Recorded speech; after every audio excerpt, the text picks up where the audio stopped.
So the session today is essentially about career. This is kind of our career development week. What do you do in credit?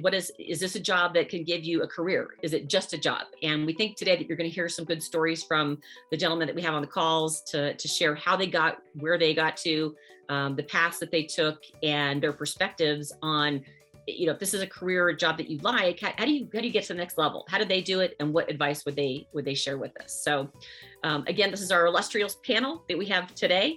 And a little bit about the gentleman that we have speaking today. We're really excited to have Bruce Lynn. He's kind of a fresh face, new to the group, the world of credit collections that we've been in historically. Been involved in the Financial Executive Networking Group. John Donovan, of course, tried and true, been around the blocks many times, and we're very happy to have him on board. And of course, Pete Knox, who we had to beg to come out of retirement, and we're thrilled to have his participation.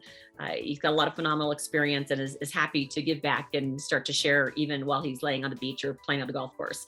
And John Rocca, also incredible experience, and I think this whole group is just kind of the dream team, if you will, of credit collections and global operations and how do you get the job done. So what we're going to do is, again, thank you, gentlemen, for joining us today. Thanks for having on the call. So we're going to get this started. We've got a couple questions here that we're going to go through. And again, we encourage participation. We've got anytime, gentlemen, if you want to just pop in and give your thoughts on this. And for those of you who have joined us on the call, you can shoot us a note in the chat box. I think we're also live on LinkedIn, so feel free to put a comment in there as well. And we're going to start out with kind of our first question here and we're going to ask John Rocca to give his thoughts on this, which is essentially, from a management perspective, how do you go about identifying strengths?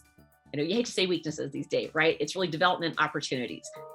What's the best way to do it? What have you found works? What is more effective than other things that you've done in the past? What do you see, and kind of what are your brilliant thoughts on this topic?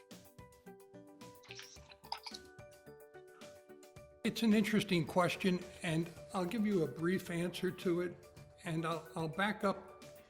And before I give you my answer, I would suggest that in anyone's case, that you caucus with people that you respect, people that have experience that you want to gain, and develop a collaboration.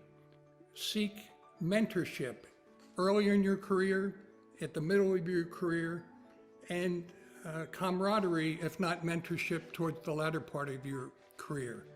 Bounce off your ideas and ambitions and your concerns and your points of view with your colleagues.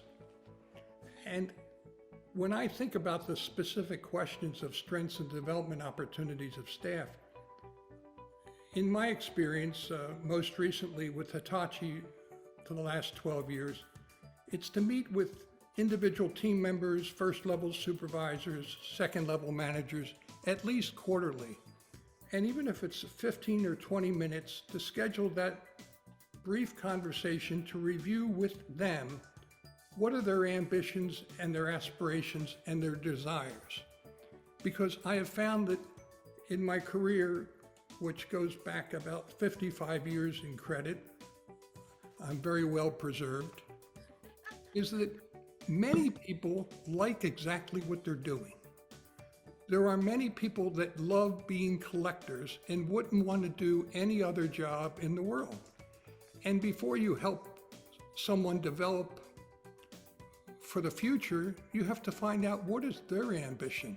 To sit down and talk to your team members and meet with them regularly. It doesn't have to be for long periods of time, but at least quarterly. Get that 15 or 20 minute or half hour conversation to ask how they're doing and what are their ambitions and aspirations. Because we all have transferable skills. The four that come to mind, the most important one is judgment. I remember about 1990 when I was the credit manager of the Hewlett-Packard Company.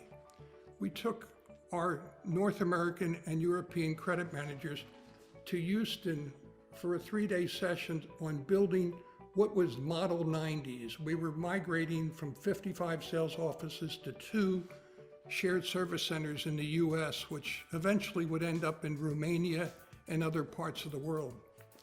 And we had probably 40 different models in those 55 different offices.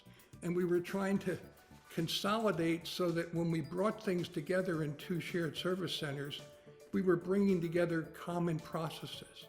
And what we worked on was, how do you evaluate people? And in 2 or 3 days with 7 or 8 senior managers, we concluded that the most important skill in credit, and probably in anything, is your judgment. It's how do you judge taking credit risk? How do you judge enabling revenue growth? Because the role of credit and collections is to support revenue growth and then collect the receivable. But it's to grow revenue and manage the associated risk. So from a management perspective, the strengths and development opportunities of your staff are good judgment, awareness, good listening skills, listening to what goes on in the sales process, because we're there to support selling.